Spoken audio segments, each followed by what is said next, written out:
finit avec le Bitcoin qui a quand même connu cette semaine une semaine dangereuse. Il est descendu en dessous des 30 000 $. Est-ce que ça peut durer ? Alors voilà, chaque semaine je fais le point sur le cours du Bitcoin parce que forcément on peut pas y échapper. Alors oui, plusieurs choses. Quatrième réaction favorable sur le support des 30 000 $. En fait, c'est la zone décisive, c'est le dernier rempart contre un scénario de retour en direction de l'ancien sommet historique, c'était les 20 000 $. Donc, défendre ces 30 000 $ est important. Alors, c'était pas gagné parce qu'en début de semaine, on a basculé en dessous.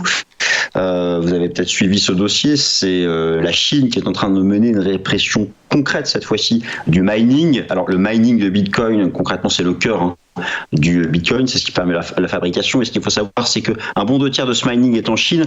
Donc en gros, si la Chine décide du jour au lendemain de suspendre l'alimentation des fermes de mining de Bitcoin, c'est la fin du système. Mais bon, pour l'instant, nous ne sommes pas là.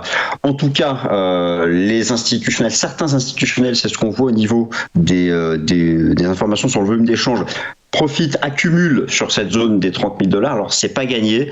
C'est quand même une bonne étape de défendre ce support. Mais techniquement, moi, je rappelle encore une fois qu'il faut franchir les 42 000 $ pour donner un signal technique de relance du bull run. Donc, première étape satisfaisante, défendre les 30 000 $, mais c'est pas encore suffisant.